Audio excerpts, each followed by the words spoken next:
प्रियंका वाड्रा अपने आप को प्रवासी मजदूरों और उससे भी ज्यादा यूपी के प्रवासी मजदूरों की चिंता में गली जा रही है।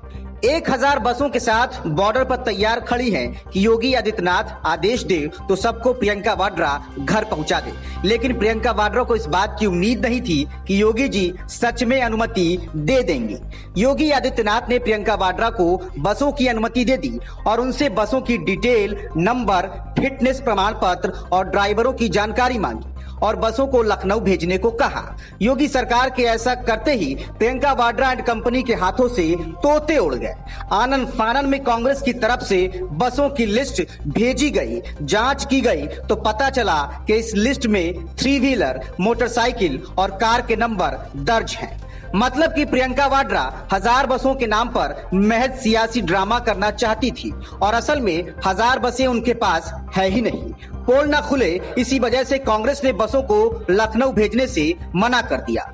मुख्यमंत्री योगी आदित्यनाथ के सलाहकार मृत्युंजय कुमार ने दावा किया है कि कांग्रेस ने राज्य सरकार को जो बसों की लिस्ट दी है उसमें कई नंबर तिपहिया वाहन, मोटरसाइकिल और कार के हैं। सीएम के सलाहकार मृत्युंजय कुमार ने इसकी लिस्ट भी जारी की है।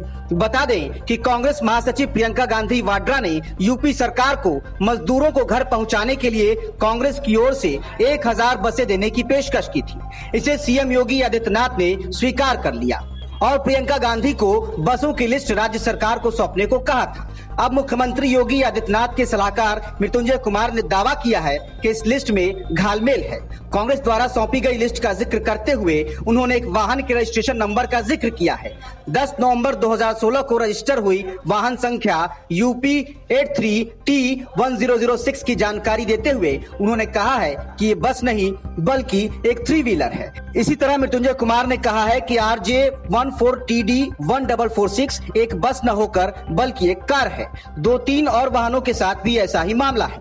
बता दें कि यूपी सरकार ने प्रियंका गांधी के निजी सचिव को चिट्ठी लिखकर कांग्रेस की ओर से भेजी जाने वाली 1000 बसों का फिटनेस प्रमाण पत्र, रजिस्ट्रेशन नंबर, ड्राइवर और परिचालक का पूरा ब्यौरा मांगा था। इसके बाद कांग्रेस की ओर से वाहनों की लिस्ट यूपी सरकार को भेजी गई थी। प्रवासी मजदूरों के सवाल पर अखिलेश यादव भी सियासत कर रहे हैं और मायावती भी, लेकिन प्रियंका वाड्रा ने 1000 बसें चलवाने का पॉलिटिकल स्टंट करके इन दोनों को पीछे छोड़ दिया। बॉर्डर पर पूरी 1000 बसें खड़ी करने का दावा भी कर दिया। प्रियंका को इस बात की उम्मीद नहीं रही होगी और न ही उनके रणनीतिकारों ने ही ये सोचा होगा कि योगी आदित्यनाथ उन्हें बसें चलवाने की अनुमति दे देंगे, लेकिन प्रियंका वाड्रा को चौंकाते हुए सीएम योगी ने ऐसा कर दिया। यूपी सरकार ने नया दांव चलते हुए प्रियंका के निजी सचिव को पत्र लिखकर 1000 बसों को लखनऊ भेजने के लिए कहा। कांग्रेस ने इसे ओछी राजनीति के साथ समय और संसाधन की बर्बादी बताया और फिर योगी सरकार ने 500 बसें नोएडा और गाजियाबाद के डीएम को सुपुर्द करने को कहा। इन सब के बीच कांग्रेस की तरफ से भेजी गई बसों की लिस्ट की हकीकत सामने आ गई। लिस्ट में गिनती पूरी करने के लिए बाइक्स, 3 व्हीलर्स और कार तक के नंबर्स डाल दिए गए थे। प्रियंका वाड्रा का ये फर्जीवाड़ा पकड़ा गया तो बीजेपी ने सीधा सोनिया गांधी को लपेटा और कहा कि वे अपने बच्चों के फर्जीवाड़े की जिम्मेदारी लें। असल में इस पूरे एपिसोड में जहां प्रियंका की कोशिश यूपी में कांग्रेस की एंट्री कराने की है, तो वहीं योगी आदित्यनाथ की कोशिश 2 बड़े दल सियासी समाजवादी पार्टी और बहुजन समाज पार्टी को सीन से पूरी तरह बाहर करने की। सूत्र बताते हैं कि प्रियंका की बस पॉलिटिक्स से बीजेपी को फायदा होता दिख रहा है। 2022 विधानसभा चुनाव के लिए जमीन खोज रही कांग्रेस मजदूरों के लिए अपनी पहल के चलते लगातार सुर्खियों में है, तो वहीं योगी आदित्यनाथ सरकार ने कांग्रेस के प्रस्ताव को मानकर एक तीर से कई निशाने साधे। एक ओर सकारात्मक पॉलिटिक्स की राह दिखाई दी, तो वहीं मंजूरी के साथ शर्तों के कांग्रेस को 1000 बसें चलाने की चुनौती है। इसके अलावा यूपी के 2 मजबूत दल एसपी, बीएसपी की राजनीति को किनारे कर दिया। 2022 में यूपी विधानसभा चुनाव होने हैं, जिसमें बीजेपी अभी भी कांग्रेस को इतना मजबूत विपक्ष के रूप में नहीं देख रही है। बात करें 2017 विधानसभा चुनाव की, तो समाजवादी पार्टी के साथ गठबंधन करने के बाद भी कांग्रेस को सिर्फ 7 सीटें मिली। वहीं पिछले साल लोकसभा चुनाव में प्रियंका की राजनीति में एंट्री के बाद भी यूपी कांग्रेस 1 सीट पर ही सिमट कर रह गई। राहुल की अमेठी भी छिन गई। ऐसे में कांग्रेस के प्रस्ताव को तरजीह देने का मकसद अखिलेश और मायावती की राजनीति कमजोर करना है, क्योंकि बीजेपी के मुकाबले तो वे दूर दूर तक कहीं नहीं हैं। इससे पहले भी प्रियंका अपने दांव से बाकी दोनों विपक्षी दलों पर भारी पड़ती नजर आई हैं, चाहे वो CAA का मुद्दा हो या कोई और। प्रियंका एसपी और बीएसपी पर भारी पड़ी, लेकिन कांग्रेस की असल कमजोरी उसके पास कार्यकर्ताओं की कमी है। महज ट्वीट और बयानबाजी से एसपी और बीएसपी की जड़ों को कमजोर करना आसान नहीं होगा। बीएसपी और एसपी का अपना बेस वोट बैंक है, लेकिन कांग्रेस की सियासत डग्गा मार। प्रियंका की ताजा बस पॉलिटिक्स उसी का एक उदाहरण है। कोरोना काल में इतिहासकार रामचंद्र गुहा ने एक बार फिर साबित कर दिया कि उनकी सियासत देश के पक्ष में तो नहीं है।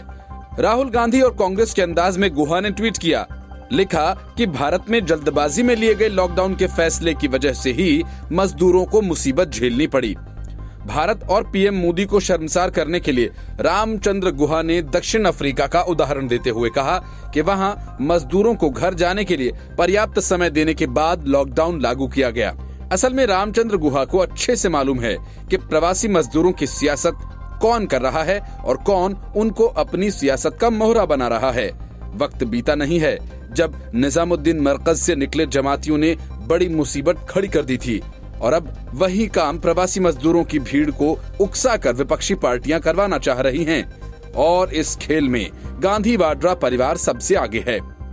इसी वजह से रामचंद्र गुहा के इस बयान पर यूजर्स ने बेहद तीखी प्रतिक्रिया दी। लोगों ने उन्हें जमकर घेरा। एक यूजर ने लिखा कि गुलामों की दुनिया में आपका स्वागत है। प्रसार भारती के सीईओ शशि शेखर ने गुहा को आईना दिखाते हुए लिखा, आपको मालूम होना चाहिए कि दक्षिण अफ्रीका की आबादी महज 6 करोड़ है। तो एक यूजर ने कमेंट करते हुए लिखा कि गुहा जैसे लोगों को तथ्यों से नहीं अपना प्रोपेगेंडा चलाने से मतलब है।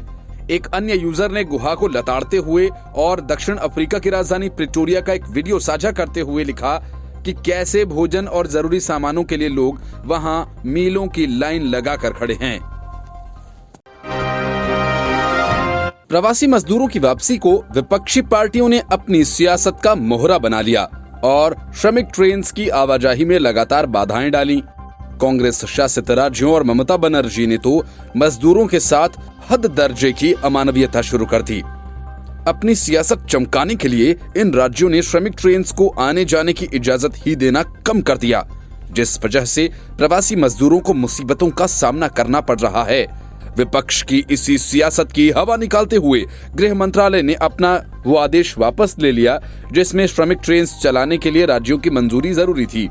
ऐसा करके ममता बनर्जी और गांधी वाड्रा परिवार की सियासत पर एक बड़ा ब्रेक लगा दिया गया। सियासत की हद तो तब हो गई जब अशोक गहलोत ट्रेन के संचालन की मंजूरी बहुत कम संख्या में कर रहे हैं और दूसरी तरफ राजस्थान रोडवेज की सैकड़ों बसों को नोएडा प्रियंका वाड्रा की सियासत चमकाने के लिए भेज रहे हैं। और इसलिए रेलवे का ये कहना है कि ट्रेनों के संचालन के लिए संबंधित राज्यों की अनुमति की जरूरत नहीं है। बता दें कि रेल मंत्री पीयूष गोयल ने हाल ही में एक बयान दिया था कि प्रवासी मजदूरों के लिए शुरू की गई श्रमिक स्पेशल ट्रेन सेवा कई राज्य इसके लिए अनुमति नहीं दे रहे हैं, जिसकी वजह से अधिक ट्रेनों का संचालन नहीं हो पा रहा। केंद्र सरकार ने लॉकडाउन के बीच देश के विभिन्न हिस्सों में फंसे प्रवासी मजदूरों को उनके घर पहुंचाने के लिए ये स्पेशल ट्रेन सेवा शुरू की है। अभी तक इन ट्रेनों के संचालन के लिए राज्यों की ओर से आवेदन करने की बात सामने आ रही थी। पश्चिम बंगाल सहित कुछ राज्यों ने कम ट्रेनों को ही अनुमति दी थी। रेल मंत्री पीयूष गोयल ने बीते दिनों प्रवासी मजदूरों के मामले में कहा था कि प्रवासी मजदूरों को उनके घर पहुंचाने के लिए 1200 ट्रेन तैयार हैं, परंतु कई राज्य सरकारें कम ट्रेनों को अनुमति दे रही हैं। गोयल ने गुरुवार को कहा था कि 1200 ट्रेन अन्य कामों से हटाकर सिर्फ प्रवासी मजदूरों को घर पहुंचाने के लिए रिजर्व कर दी गई हैं, जिससे रोज हम 300 ट्रेनें शुरू कर सकते हैं। लेकिन कई ऐसे राज्य हैं जैसे पश्चिम बंगाल, राजस्थान, छत्तीसगढ़, झारखंड, जहां से बहुत ही कम ट्रेनों के लिए अनुमति मिल रही है। लेकिन गृह मंत्रालय के नए फैसले के बाद न ममता बनर्जी की ट्रेन सियासत काम कर पाएगी, न उद्धव ठाकरे की, न गांधी वाड्रा कांग्रेस की।